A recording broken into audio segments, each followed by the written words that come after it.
Welcome to the bookshelf. My name is Jessica. Today I'm going to give you a tour of my bookshelves. Though I have a very small selection when compared to other book YouTubers, please keep in mind that I'm just starting out. I'm sure my collection will grow over time. I also just recently graduated from college, so a lot of the books on my shelf come from my college reading as an English major. To remedy that, I will also be showing a bit of my parents' bookshelves to show what sort of books I grew up with. I feel like you can learn a lot about a person based on what they read or watched during their childhood, and it wouldn't be a great introduction video if I didn't show those books. So without further ado, let's get into it. First, let's start at the top of the IKEA bookshelf that all booktubers had at one point. Here, there be dragons. I love dragons, and have since I was a little kid. Recently, one of my little brothers asked if I wanted some of the little dragon figurines that he had, the ones coming out of the eggshells. How could I refuse? I love them so much. Also, in the back is a board game that I backed on Kickstarter called Flamecraft. It's about trying to populate a town full of shops that are run by artisan dragons. I got the art book, as well as a few other goodies from the Kickstarter. I couldn't help myself when it came to the cute art style, and of course, the fact that it has dragons. It really is a cozy game. Moving on from that shelf is the shelf where I keep most of my scriptures and church study things. I am a member of the Church of Jesus Christ of Latter-day Saints, and that's what this shelf is dedicated to. I have some serious church books such as the Bible, of course, but also some of my silly sketchbooks. I call these my spiritual sketchbooks, and they're mostly just journals I keep with me. The next shelf has more of what you'd expect of a traditional booktuber. This is my classics and classic-like shelf.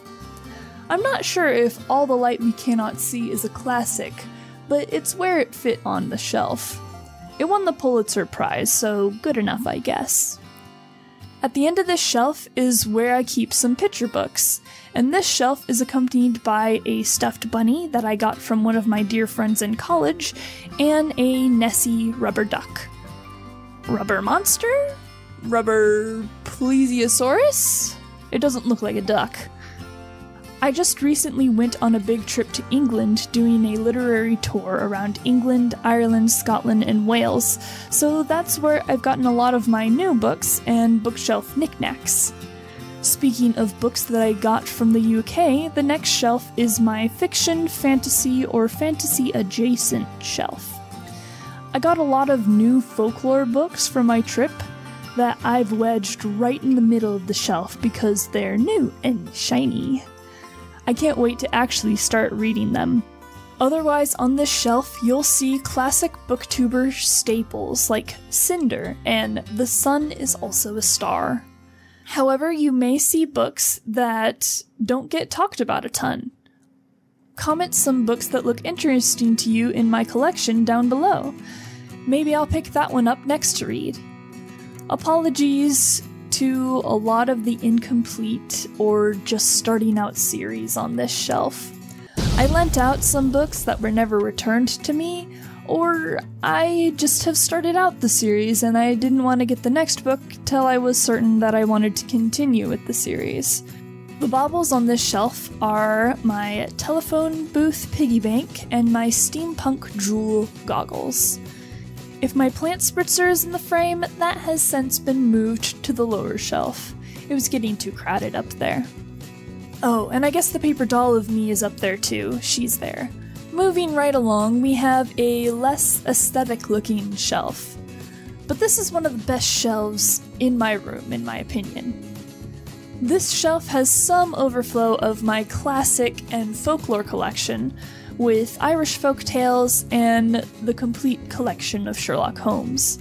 In the middle is a stack of medals I won for a virtual race that was Lord of the Rings themed. Here's the last one of Mordor. There's my sci-fi goggles, and then off to the side is a big thing of binders and folders. These are my pride and joy, because they hold the comic books and stories that I've been working on for so long. While I don't plan on making any more comic books for publication, I might do one here or there to entertain myself. If you want me to do a flip-through of these binders and comics, let me know. I think I still have some up on Webtoon, too. Oh, and I also have a Tom Kincaid Disney calendar. I want to eventually cut out the artwork and frame it to hang it up in my room. The last shelf on this bookshelf holds all my D&D stuff. I collect a ton of D&D books. I love the art and lore of the D&D worlds and eat that stuff up. Currently, I have a campaign going that has been going on for a little longer than a year now. I'm the dungeon master, and I made these acrylic standees to give to my players. I, of course, got a copy too, because, well, I wanted one of each. Off to the side of that, I have a mimic box that I made myself. It holds all my dice, and I am, in fact, a dice goblin. Shiny click-clack rocksmith, ADHD brain girl. Brrr.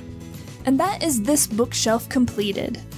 I have 2 more shelves that I borrowed from my little brother, as he's moved out of my parents' house already. The first one on the tip top of it has my shelf for Harry Potter. I love Harry Potter. It was one of the stories that I grew up with. I don't personally have the full series, but my parents do. But what I lack in books, I make up for in merchandise.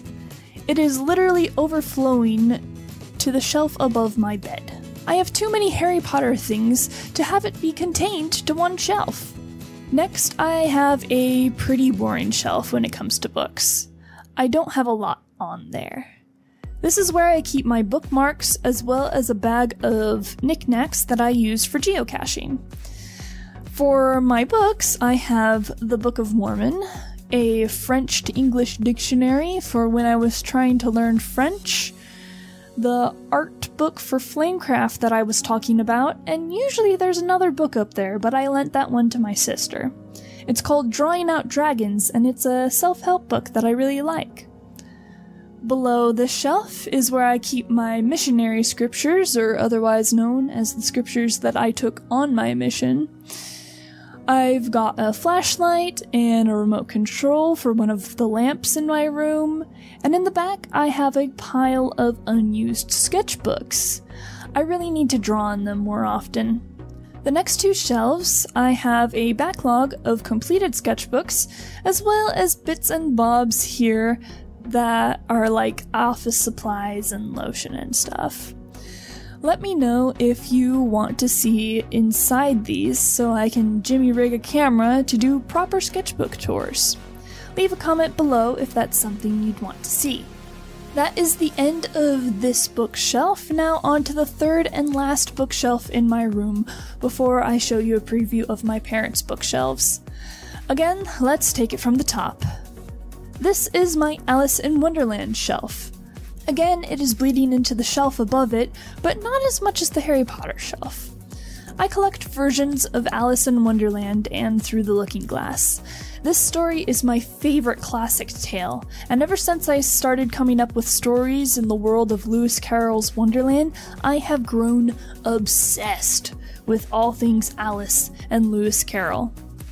We've got the Mad Hatter's hat, a squirrel that goes on top of that, a teapot that my older brother painted for me for my birthday, and of course, 6 books having to do with all things Alice under a crazy looking bird toy. I love this shelf. Under that shelf, I have a shelf dedicated to Disney things. I don't have a lot in the way of books for the Disney shelf, but I do have a lot of stuffed animals. Overall, the shelf just looks like the color purple. Your thoughts? Down below is my notebook shelf. I want to be better about keeping my ideas organized and written down, but I have so many unfinished notebooks. Each one of these has some writing in it with no dates and no sense of organization. I'm going to be working out a system like I have for my sketchbooks to help me order and keep track of these eventually, but not today. The next shelf is boring.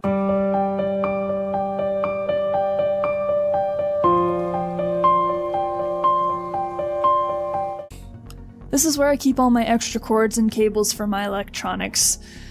And that's about it for my personal bookshelves. I do have other shelves in my room, but I tried to keep it to only those that have books or journals on them to try to condense what I could talk about on each one. Honestly, I am very much a eclectic person, so I could talk a lot about each individual knickknack that I own. I could do that if you're interested, but today we don't have time for that. On to my parents' bookshelf. I'm not going to go over each cubby of my parents' bookshelf, I'll just call out some of the stories that I read growing up. Of course, we have Harry Potter, even though I didn't actually finish reading the series before the movies came out. Please be nice in the comments. I'm working on it. Fablehaven, the Percy Jackson series, Of Mice and Magic, Aragon and that whole Inheritance series, The Fire Within, and The Chronicles of Narnia. These aren't the only books that I read growing up. There are so many picture books and other series that I read that my parents just don't have anymore because of moving and yard sales. That's okay, I've got plenty to read as is. But I hope showing you some of the books I read and am currently reading, or am going to read, helps you get to know me a little bit better. I'm going to be trying to get through all the books, at least on my bookshelves, before getting any new ones. I hope you'll come along for the journey. Please let me know of any books you'd recommend, if you like the way I set up my bookshelves, or if there's any way you'd change the organization. I'm always happy to hear from you. Till then, grab a book off the shelf, and happy reading. Bye!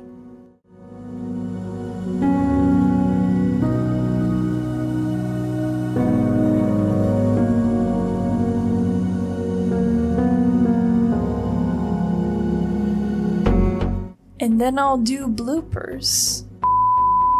Otherwise, on this shelf, you'll see classic booktuber stapers. I have too many Harry Potter. I hope you'll come along for the journey. Please subscribe.